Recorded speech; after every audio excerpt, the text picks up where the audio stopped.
Alhamdulillah wa syukurillah wa la hawla wa la quwwata illa billah.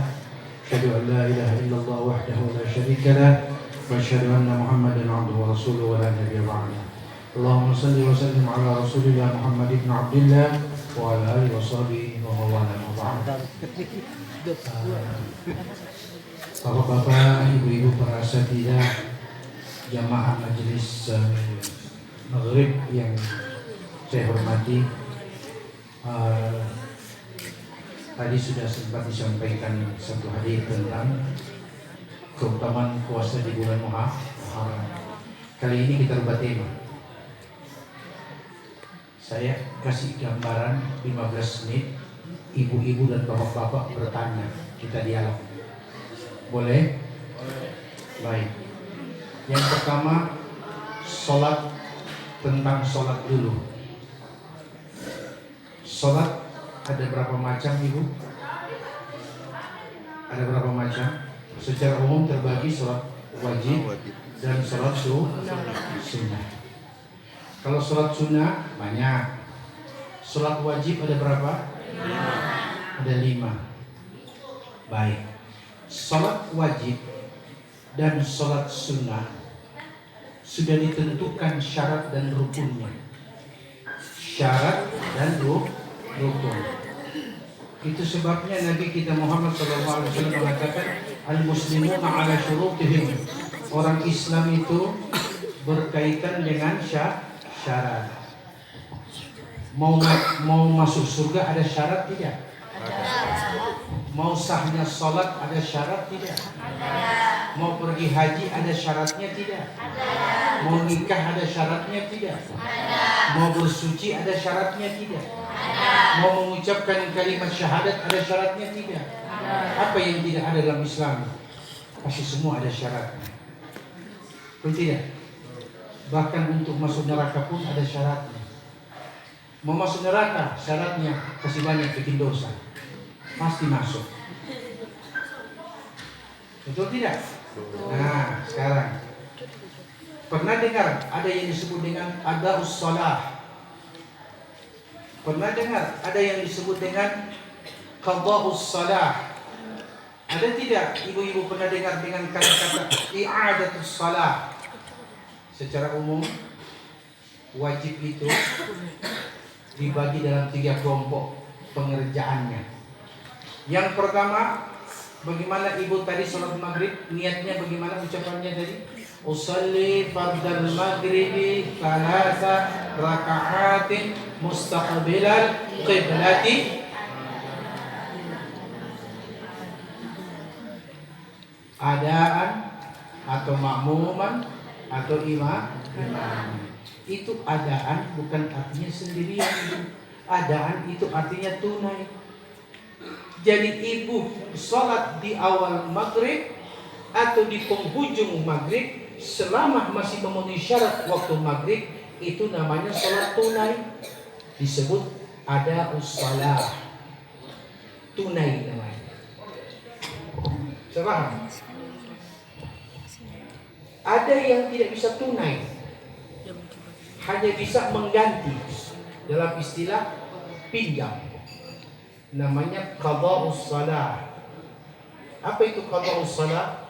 Ibu-ibu karena terjebak macet dari Manado, lewat Tagali, maghrib tidak bisa dikerjakan di mobil, pun kalau dikerjakan juga sampai di rumah waktu maghrib selesai. Dengan catatan niat di dalam mobil bahwa saya akan mengqada sholat maghribku di rumah. Itu syaratnya untuk qada salat. Sampai di rumah, laksanakan seluruh aktivitas.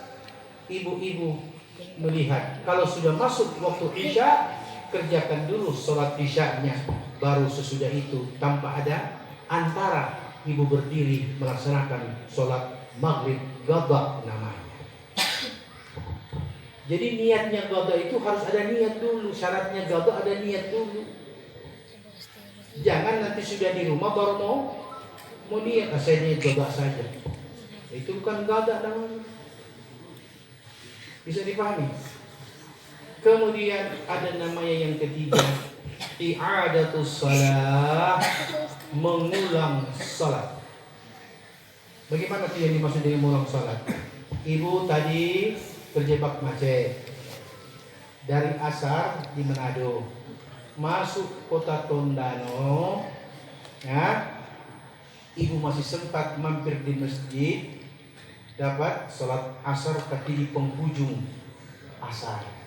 Ibu kerjakan Allahu Akbar, baru 1 atau 2 rakaat salat asar, tiba-tiba terdengar suara azan maghrib. Mau lanjut atau tidak? Baru 1 rakaat sudah mendengar azan maghrib. Mau lanjut salat asar tidak? Tidak lanjut. Baik. Alasannya tidak lanjut kenapa?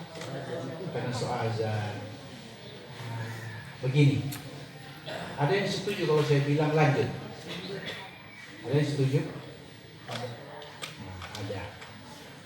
Yang bilang tidak lanjut dimaafkan karena belum dengar tentang i'adatus shalah. Yang bilang ada spekulasi. Walaupun sudah azan, lanjutkan sampai selesai 4 rakaat. Baru kemudian ibu berdiri kerjakan sholat maghrib.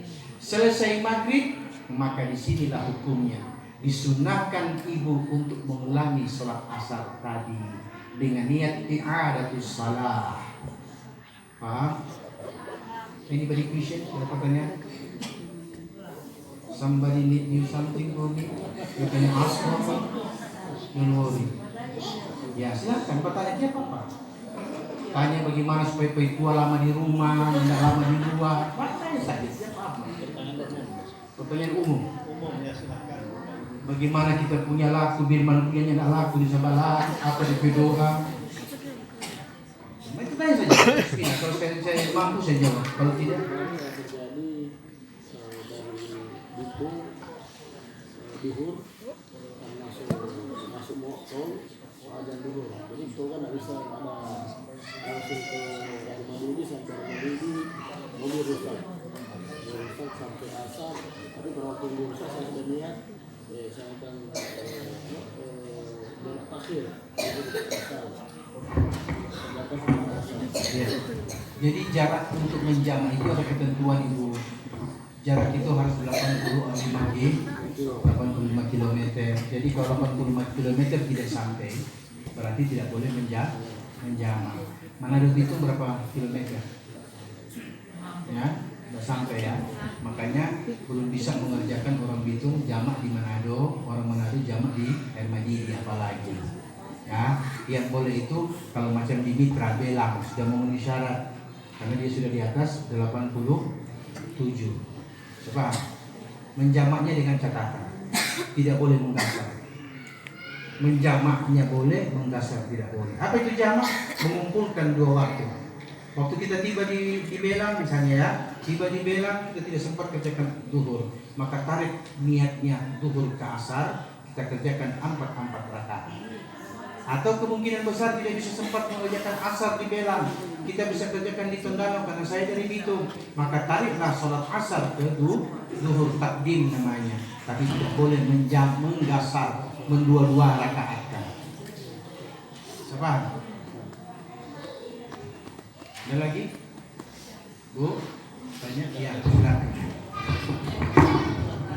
Waalaikumsalam.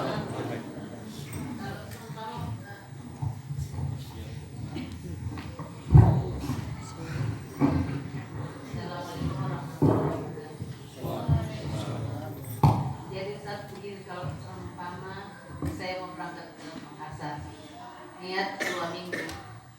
Jadi selama di Makassar berapa hari boleh saya jamak sholat? Nah, ini pertanyaan bagus. Saya mau ke Makassar niat 2 minggu. Berapa hari saya menjamak setiba saya di Makassar? Ibu, kalau ibu sudah tahu berangkatnya kapan, pulangnya kapan, maka cuma 3 hari sholat jamaknya. Tapi kalau ibu tahu berangkatnya kapan, pulangnya belum jelas, maka sampai jelas baru menyempurnakan sholat. Itu perbedaan. Jadi saya mau berangkat ke Makassar besok, nanti pulang 2 minggu akan datang tanggal sekian. Ya sudah, sampai di Makassar, ya 3 hari itu dihitung mulai dari hari ini, besok, lusa sudah harus sholat normal. Sholat. Tapi kalau misalnya ibu bilang, oh tidak, saya belum tahu kapan pulang. Nah, berarti belum ada kejelasan pulang. Maka ibu tetap mengerjakan sholat jamak kasar. Bisa dipahami?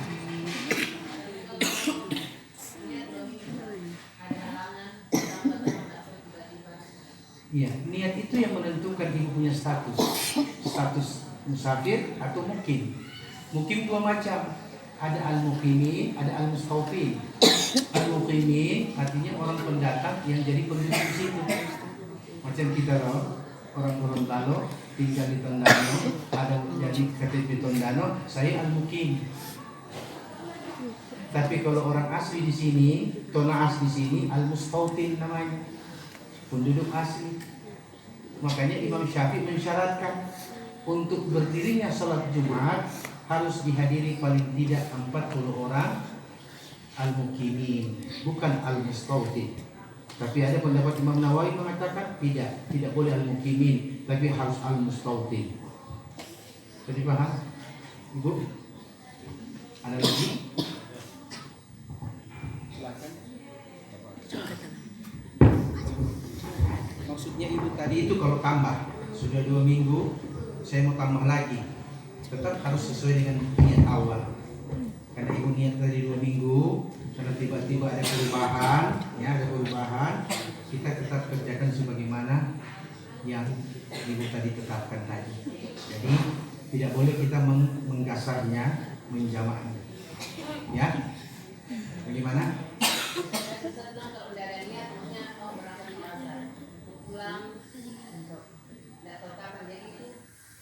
Kita tetap jamak terus, karena dianggap itu safar terus, karena tidak ada kepastian. Yang ada kepastian itu mungkin yang ada kepastian kapan pergi, kapan pulang, ya kan gitu. Kepastian itulah yang menentukan perbedaan antara sholat sempurna, sholat tamam dengan sholat jamak. Jadi paham ini? Ibu? Atau ibu belum? Nah, kemudian siapa yang hafal doa safar? Doa safar. Nabi ajarkan begini doanya. Allahumma anta sahibu fis safar wal khalifah fil ahli. Allahumma inni a'udzubika minad dhabna wal kabatu fil munqalab. Allahumma utmil al-ard wa hawwin 'alaina safar. Allahumma la sahla illa ma ja'altahu sahla wa anta taj'alul husna idza syi'ta sahla. Artinya, ya Allah, anta sahibus safar, engkaulah sebaik-baik kawan dalam kepergian. Wal khalifatu fil ahli, engkau pula sebaik-baik penggantiku di tengah keluarga yang kutinggalkan. Allahumma inni a'udzubika minadh dhabna. Ya Allah, aku berlindung kepada engkau dalam perjalananku ini berkawankan yang tidak berguna. Wal kabatu fil munqalab, aku pun berlindung kepada engkau dari sulitnya medan perjalananku ini. Allahumma utwilna al-ard wa hawwin 'alaina safar. Ya Allah, dekatkan jarak tempuh yang kami tempuh sebagaimana engkau Tuhan yang Maha Kuasa. Wa hawwin 'alaina safar, dan permudahkanlah urusan kepergian kami. Allahumma la sahla, ya Allah, tidak ada kesulitan illa ma ja'altahu sahla, kecuali kesulitan itu engkau juga yang menjadikannya. Ya Allah, permudah yang sulit dan angkat segala hal yang buruk dari kami. Itu doa safar namanya. Safar? Coba doa makan. Biar itu makan, ya Allahumma barik lana fi ma razaqtana. Bisa dipahami ini? Ada pertanyaan, silakan. Assalamualaikum warahmatullahi wabarakatuh. Waalaikumsalam warahmatullahi wabarakatuh. Ini kalau yang tadi terbilang keponakan, seandainya kita sholat subuhnya di dalam perjalanan, tiba masuk waktu subuh, apakah kita niat di dalam perjalanan niatnya sholat subuh, tapi nanti kita qada ulang di subuh ulang. Dari subuh Iya. Cuma menghargai waktu pas masuk waktu subuh. Iya, iya. Baik, itu juga boleh. Boleh kita mengawalkan, boleh kita mensifatkan. Tidak ada masalah. Ada sebagian orang mengatakan ya sudah, bagi kita yang pernah lalai dulu, yang pernah masih ada dia masuk piring begini, tahu tuh piring begini. Artinya lebih banyak di jalan daripada di rumah. Aqua Rondor, cakram, besi putih. Waktu dulu, sekarang bagus di masjid. Bagaimana cara menggoda sholatnya? Nah, ibu-ibu, ini kalau ada seperti itu ajarkan. Setiap masuk sholat, sifatkan dengan sholat itu. Masuk zuhur, kerjakan sholat zuhur juga sesuai sholat zuhur. Dengan niat menggodok sholat yang ada. Nah, tentu hal yang seperti itu, saya menggodok saya punya sholat subuh ini yang sudah lewat, itu nanti setelah masuk subuh berikut. Tidak mengapa. Itu pendapat Imam Syafi'i. Pendapat sebagian Abu Hanifah dan sebagian Imam Malik punya pengikut mengatakan tidak ada qada salat. Kalau lewat.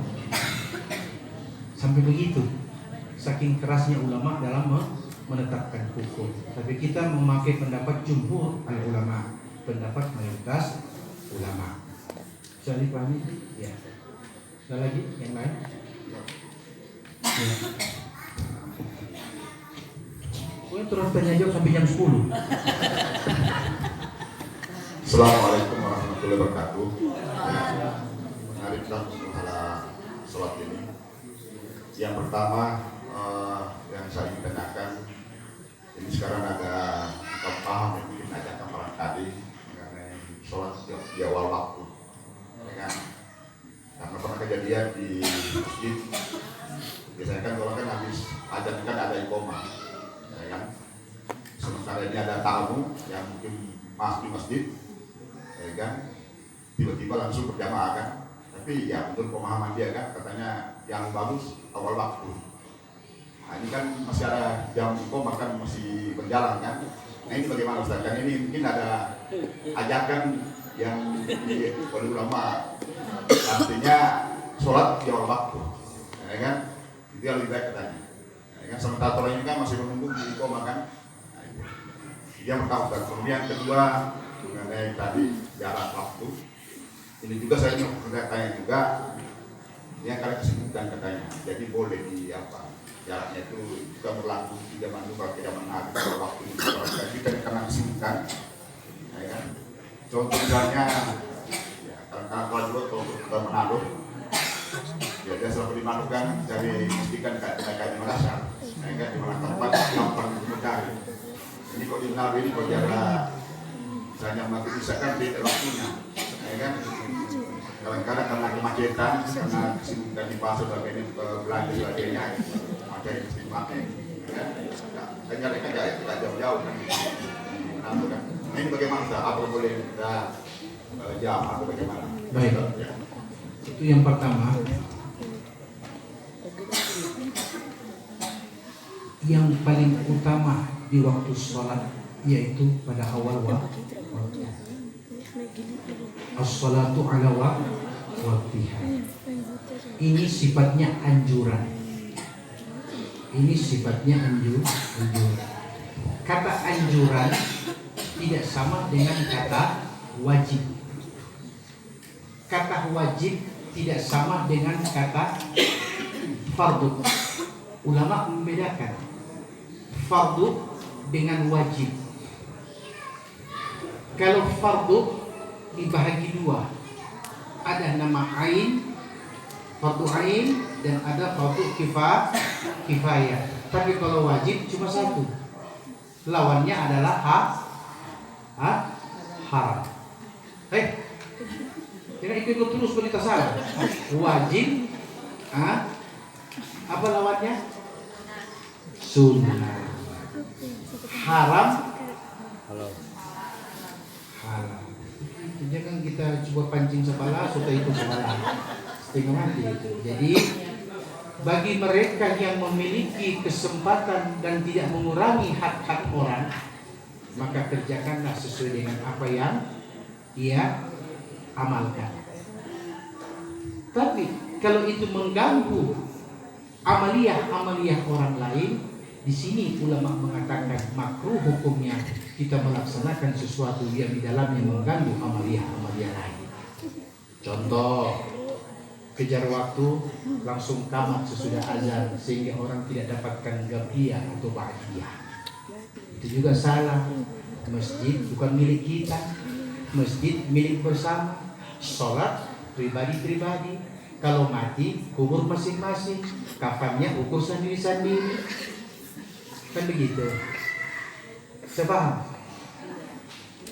Saya mau tanya, mana lebih utama di saat ada di Makkah, tawaf atau sholat sunnah tarawih? Mana lebih utama, tawaf atau sholat tarawih? Coba lihat di televisi, orang sebentar sholat tarawih, ada yang sedang, mana lebih utama? Nah, bingung toh? Sama dengan pertanyaan tadi itu, mana lebih utama? Sholat awal waktu atau yang lain yang usah sembahyang gabliyah? Jadi ada namanya toleransi, tasamuh dalam beribadah. Yang tawaf tidak sholat tarawih, nilainya juga tidak kalah dengan yang tarawih. Yang tarawih tidak tawaf, tidak kalah juga nilai pahalanya dengan yang tawaf. Artinya dalam urusan sunnah Allah berikan kita pilihan yang mana yang kita akan jadikan sebagai amalan rutin.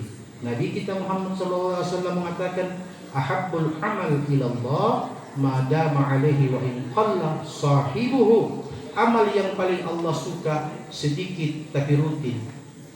Sedikit tapi rutin. Contoh. Ambil paitua pedoi di dompet. Dia cuma sedikit tapi rutin lah, tiap pagi, sore, rutin. Itu juga amal yang paling disukai. Nah. Yang kedua, soal kesibukan. Apakah jarak menjadi syarat? Tidak.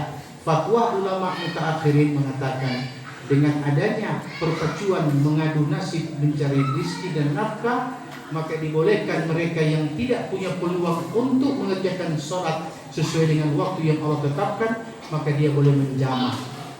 Seperti contoh kita kerja di Hong Kong, kita kerja di Amerika. Saya dulu tahun 2001 saya kerja di Amerika di New York. Saya mau sholat Jumat itu Pak, saya harus ke daerah daerah Astoria. Itu saya mesti berangkat jam 6 subuh dari rumah. Baru saya dapat sholat Jumat di Astoria. Itu pun sudah naik train, naik kereta api, busway dan ke Times Square. Dan saya sholat satu hari itu cuma 3 kali. Ada berapa sholat lagi? Cuma 3 kali kalau saya. Selama tinggal kerja di New York, tinggal di Manhattan, di New Jersey, saya kerja sholat rata-rata 3 kali. Kenapa 3 kali? Zuhur dengan asar saya jamak, tergantung di mana gerai. Kalau gerai di Zuhur, asar saya tarik. Kalau gerai di asar, Zuhur yang saya tarik. Begitu juga antara maghrib dan isya. Kecuali subuh, lari sendiri. Jadi dibolehkan. Kita menjamak bukan karena berdasarkan jarak, tapi kesibukan. Ibu, tahu kenapa? Jamak itu hanya bagi orang musafir, orang sehat. Orang sakit tidak boleh jamak. Orang sakit tidak boleh. Biar dia kenapa sebegini. Tetap selama dia sadar, wajib sempurna sholatnya. Tahu kenapa? Tidak tahu kan? Mari kita baca doa makan setelah habis makan baru saya jawab. Saya jawab sebelum kita baca doa makan. Artinya orang kalau sakit, dia bagi semua berhenti. Orang kalau sakit, kira-kira dia suka dekat kepada dunia atau dekat kepada akhirat? Orang yang sakit berat, dia suka dekat kepada dunia atau dia rasa dia sudah lebih suka kepada akhirat? Saya tanya, baik. Orang yang sakitnya sudah berat, Mana dia suka dengar? Suka dengar orang mengaji atau dangdut? Berarti dia suka apa? Suka akhirat atau suka dunia? Akhirat. Orang yang sakarat pun, yang sakit berat pun, dia tidak mau dikurangi rakaatnya, karena dia mau bila Allah panggil dia sempurna dalam ibadah. Tapi orang yang bersafar, Allah tahu as-safar qit'atun minal adab, bepergian itu separuh daripada siksaan. Maka oleh karena itu Allah kasih rukhsah keringanan kepada yang safar. Itu hikmahnya Ibu. Allahumma barik lana fi ma razaqtana wa qina adzabannar. Wabillahi taufiq wal hidayah. Assalamualaikum warahmatullahi wabarakatuh.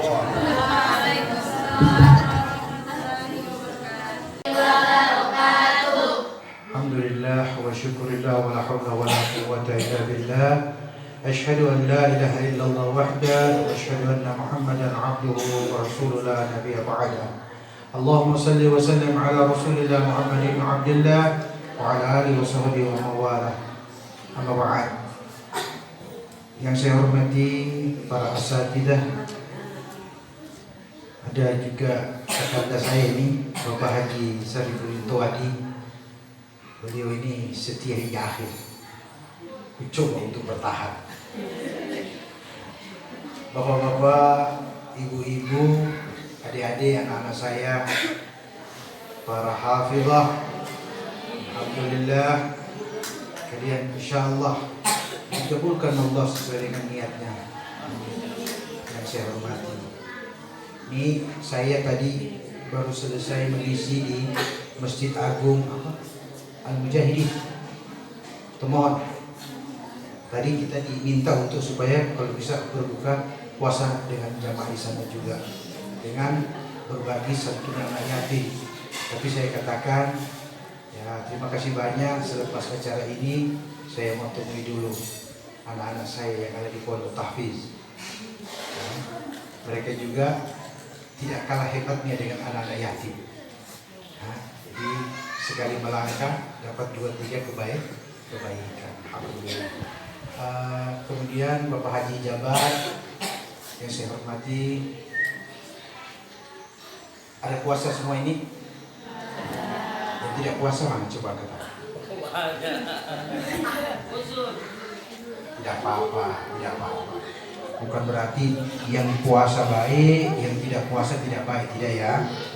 Artinya ini, perhatikan Nabi Muhammad SAW yang diriwayatkan oleh Imam Muslim, beliau mengatakan dalam sabdanya, afdhalus siyami ba'da Ramadan syahrullahil muharram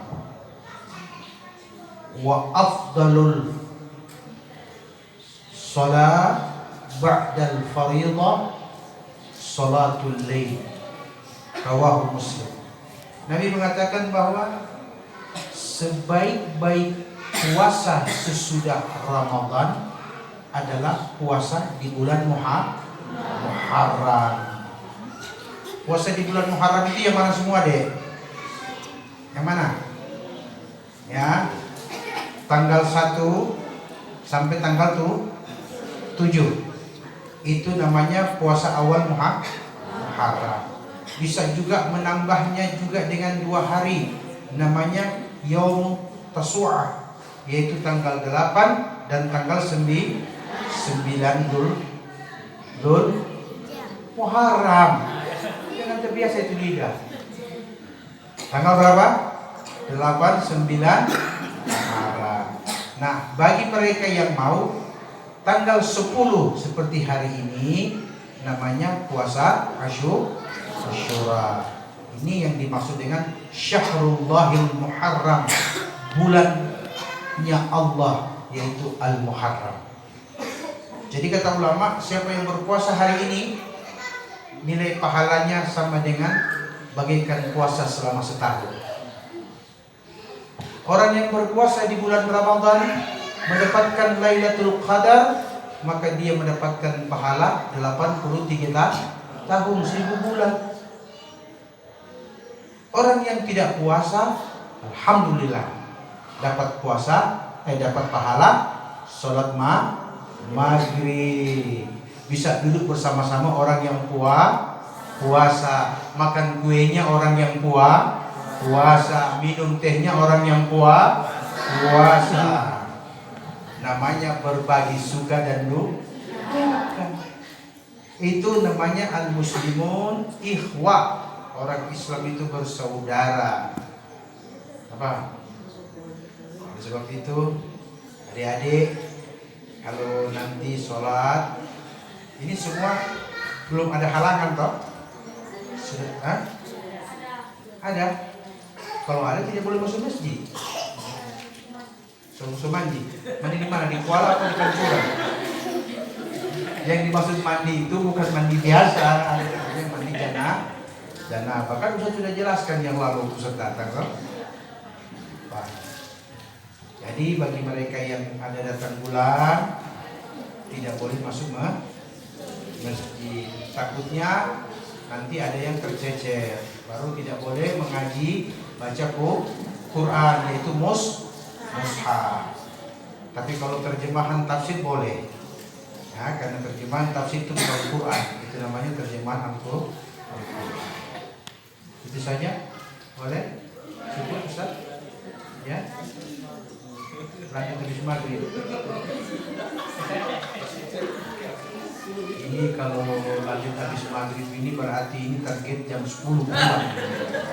Kelihatan ini. Soalnya habis maghrib saya tahu buka puasa dikasih makan. Nah, orang kalau sudah dikasih makan biasanya bertambah kekuatannya. Tidak apa-apa, itu bisa sampaikan nanti sebentar kita tambah, kita mengisi waktu yang ada dengan hikmah-hikmah agama.